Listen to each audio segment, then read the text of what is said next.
Direitos do fundo, direitos de comprar o imóvel, o fundo não vai ter mais obrigação de pagar pelo imóvel, né? Essa obrigação vai ser transferida para esse comprador que está comprando isso do fundo. E também o fundo vai deixar de receber o aluguel, que já recebe desse imóvel, que equivale a 1 centavo por cota. O único custo com a compra foram os custos da transação, de forma que o lucro com a venda será de R$ 14.083.811,04, o que equivale a 77 centavos por cada cota. Então, o comprador pagará pelo imóvel, no total, 35 milhões. E esse valor é 68,2% maior do que o fundo pagaria. Ficou claro para você agora? O comprador aceitou pagar 35 milhões pelo imóvel, sendo que 20 para o macro, quando ele resolver as pendências, e 15 para o fundo, certo? Então, o fundo, ele falou, eu tenho, para poder vender esse imóvel, eu tenho que pagar 20 milhões pelo macro. Então, você assume esta obrigação de pagar 20 milhões, mas para isso você me dá 15. Então, no total, o comprador está pagando 35, o fundo está embolsando 15, sem ter desembolsado os 20 anteriormente. Então, por isso, esse lucro expressivo, né? Mas considerando se o fundo tivesse comprado, pago efetivamente, pagado, né? Ainda assim, pagar 20 e vender por 35 daria arredondando, né? Foi um pouco diferente disso, daria 68,2% de lucro. Agora, considerando que o fundo não pagou, ele gastou só um pedacinho, né? De taxas, de custas. Então, considerando apenas o que o fundo efetivamente gastou, a TIR, que é a taxa interna de retorno da venda, aí eu pus entre aspas, eu achei ótimo o termo no fato relevante, tem resultado infinito ou imensurável. Essa TIR daria 28.839,4%. Não é infinito, né? Mas é uma TIR absurda. E da onde vem essa TIR? Como toda taxa interna de retorno, considera o seu desembolso e tudo que entrou e nos prazos exatos que entraram. Então, o cálculo é o pequeno valor que o fundo desembolsou lá em relação a custas, esses negócios, todos os aluguéis que foram recebendo ao longo do tempo e os 15 milhões que tem a receber de acordo com os prazos que tem para receber. Então, a TIR dessa operação seria algo como 28.839% ao ano. É gigante mesmo, né? Bom, é isso. Esse foi o fato relevante, o resumo aqui. E vamos conversar com o Bruno Margato, entender melhor essa operação. Lógico que ele estava feliz da vida. Não é sempre que você vê um negócio desse. E eu ainda falei na conversa, hein? Não vai se acostumar, você que é cotista, porque isso é totalmente exceção. Mas uma belíssima operação, né? Estava contente, mas ele também está bravo aí. Está bravo com o mercado, você vai ver. Deixa eu pegar o arquivo aqui da entrevista, acompanhe, comente, porque foi muito legal.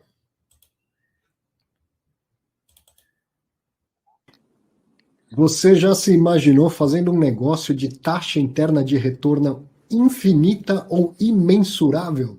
O Bruno Margato está aqui para explicar como que faz essa mágica. Está parecendo operador de opção, Bruno. Pô, que retorno é esse, cara? Explica essa operação para gente. Fala, Arthur. Tudo bem? Boa noite. Boa noite a todos. A gente fez a compra, né, de algumas lojas no final do ano passado, do Macro, né, lojas alugadas para terceiros, outros varejistas, né, que o Macro já tinha passado o ponto. E duas dessas lojas, 2 das 11, a gente ainda não tinha pagado, porque tinha algumas regularizações para serem feitas antes da gente passar para o nosso nome. E a gente, inclusive, vinha recebendo o aluguel dessas lojas, né? Então, o cap da transação estava muito, já está, né, muito positivo exatamente por conta desse ponto. E aí, nesse meio tempo, a gente vendeu a loja. Então, nessa nossa estratégia de vender algumas lojas, que eu já tinha conversado aqui até com você algumas vezes, né? Sim. De lojas que a gente vendeu da Pernambucanas, a gente vendeu essa loja que a gente tinha a compra, né? Então a gente tem um contrato de compra e venda, e o que a gente fez foi ceder esse contrato de compra e venda para um terceiro, onerosamente, né? Então, ele pagou para ter o direito de comprar a loja que a gente estava comprando. Então, E ele vai ele nos está pagar... pagando um valor acima daquele que você tinha que pagar, e na Isso. prática o fundo só vai receber a diferença, então é como se fosse mesmo um exercício de opção, é isso? Exatamente. Na prática, eu recebo a diferença e ele paga o macro quando o macro resolver as pendências lá que tem que resolver. Então, ele fica com todos os direitos e deveres do nosso contrato, né, de compra e venda com o macro. Então, ele vai pagar lá os 20 e poucos milhões que a gente devia, né, com o macro, e vai receber o aluguel. Só que ele só recebe o aluguel depois, né? Por hora, até o macro resolver os problemas, a gente continua recebendo o aluguel. E a gente Então, recebe a diferença, né? Os 14 milhões vem para o fundo não gasta nada e recebe 14 milhões mais o aluguel, né? Pô, transação para o fundo sensacional. quer dizer, o fundo recebe 14 milhões para ceder para esse terceiro o direito de comprar o imóvel do macro por 25 milhões, mais ou menos, é isso? Isso, 20, né? 20 milhões.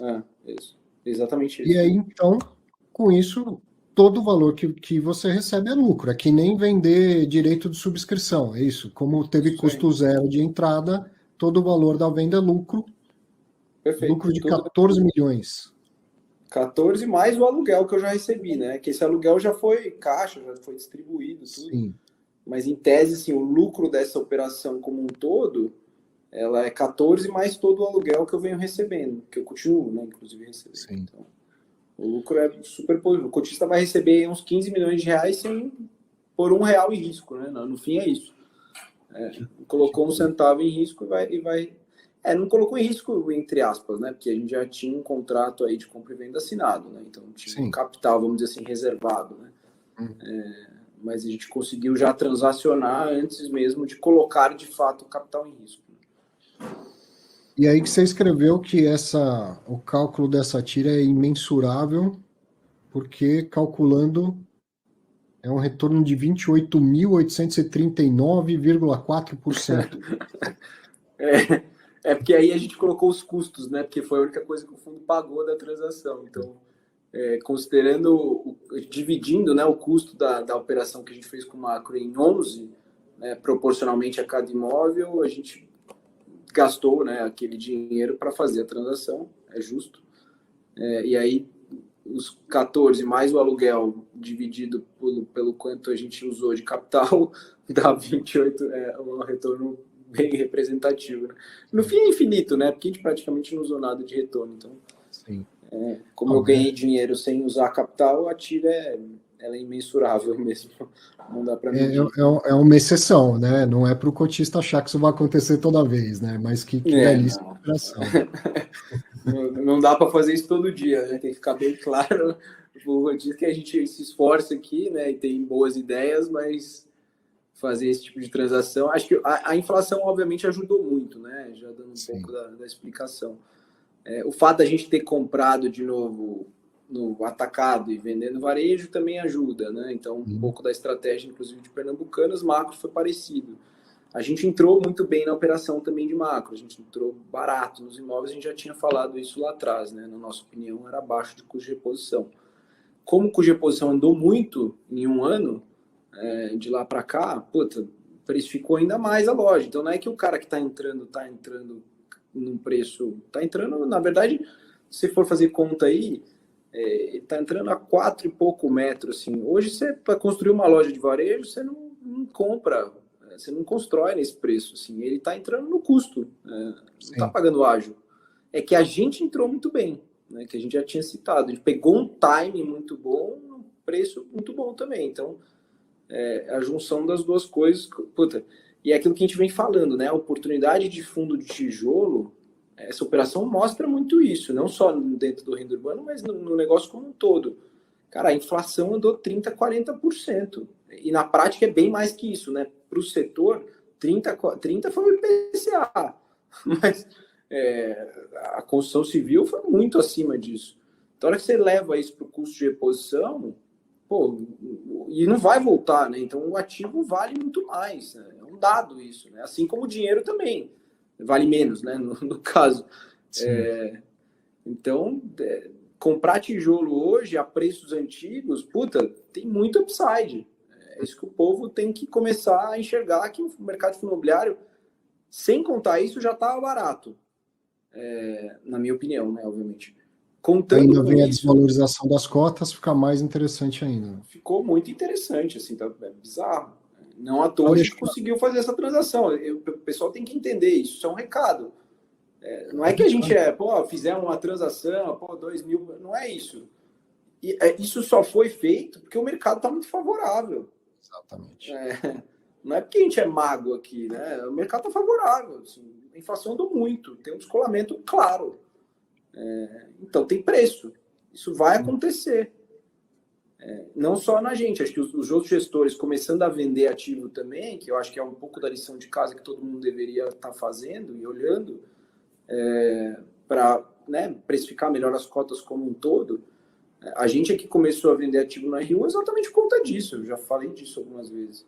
Eu tô indignado com o preço da cota. A 110 eu estava indignado. A palavra é essa, indignado. Cara, não é possível. Tem que... Aí qual é a única forma de mostrar para o cara? No fim tá bom, então eu vou, vou vender. Aí você vende uma, vende duas, vende três, vende quatro. Agora vende uma loja que tem comprado pelo quase o dobro do preço. Não é possível que o cara não entendeu que tem muito valor no portfólio. Sim.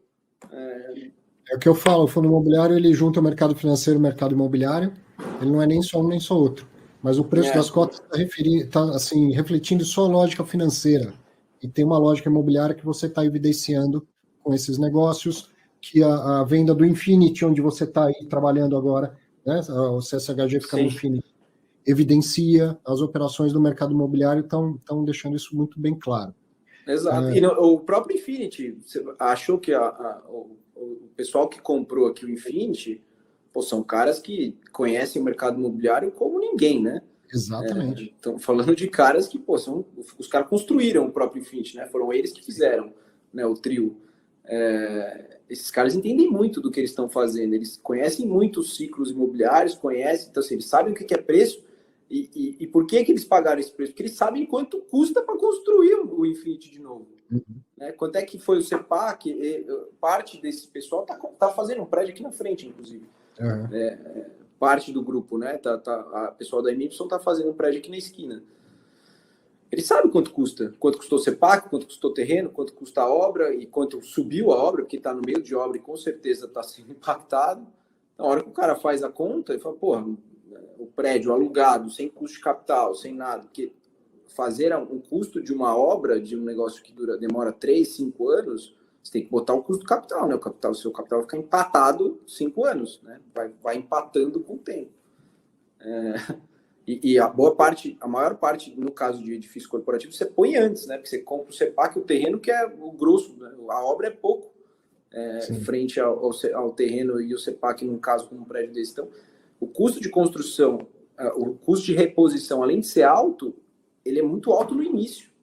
E demora 5 anos para você deixar o negócio pronto. Depois de você comprar um terreno e comprar um CEPAC. Vamos, 5 puxado, mas vai demorar pelo menos 3 anos, né? Que é o tempo de final de obra. Aí tem o tempo de aprovação. Então, se você conseguir fazer muito bem a gestão e comprar as coisas mais para o final, é 3 anos, melhor cenário. 3 anos de custo de capital a 14, 60% do teu custo é porrada. 14 não, né? Porque 14 é o DI, o custo de capital é muito maior que isso. Aí a notícia sai falando só do cap rate, que é a mesma coisa que a gente fala de você não pode investir olhando só para o dividend yield. Você fala, o negócio foi ruim, porque o cara pagou para receber um cap de 7. Mas ele está fazendo toda essa conta do passado que está fazendo e mais a projeção futura, né? Do que vem de reajuste de aluguel e tudo mais. Exato. Evidentemente que é um grande recado do mercado para todo mundo. Aí você fala, mas o aluguel vai cair? Como que o aluguel vai cair? O banco aqui, o Credit Suisse, vai para onde? Aonde estava? Para onde a gente vai? Vai para Paulista? Vai para Chutes? Não vai, né? Vai. Para esclarecer só dessa operação, que a gente vê aqui o resultado dá 77 centavos por cota, mas isso vai ser diluído ao longo do tempo, ao longo do semestre, né? Você recebe parcelado e ainda mesmo que recebesse de uma vez só, você tem todo esse segundo semestre para diluir isso, né? Não é para ninguém que está assistindo achar que o mês seguinte vai vir um rendimento de 77 centavos acima do que você já distribuiu, tá certo? Perfeito. Na verdade, a gente, inclusive, tem que efetivar, né, a venda. Por hora, a gente só recebeu um sinal. Esse sinal nem vai ser reconhecido, tá? Ele vai ficar parado lá. Até, de fato, a venda ser concretizada, que é o pessoal do macro resolveu. Na verdade, já está bem engatilhado, mas eles precisam resolver lá os problemas imobiliários. Então, isso feito, aí sim é reconhecido o sinal e as parcelas que a gente vai receber em 10 meses. Aí, e, obviamente, aí depois a gente vai ver a melhor forma de distribuir isso e obviamente, falar nos relatórios, etc. Legal. Para terminar, eu quero dar o parabéns para você, mas para toda a equipe. Você não quer mostrar a equipe aí? Você tinha me mostrado na janela. Seria legal todo mundo ver. Eu estava comentando com o Arthur que o pessoal acha que é fácil, né? Mas hoje a gente está com 26 pessoas aqui. Então, é uma equipe grande. Falei para ele, a equipe técnica cresceu muito, né? Porque a gente começou a fazer desenvolvimento imobiliário em 2019.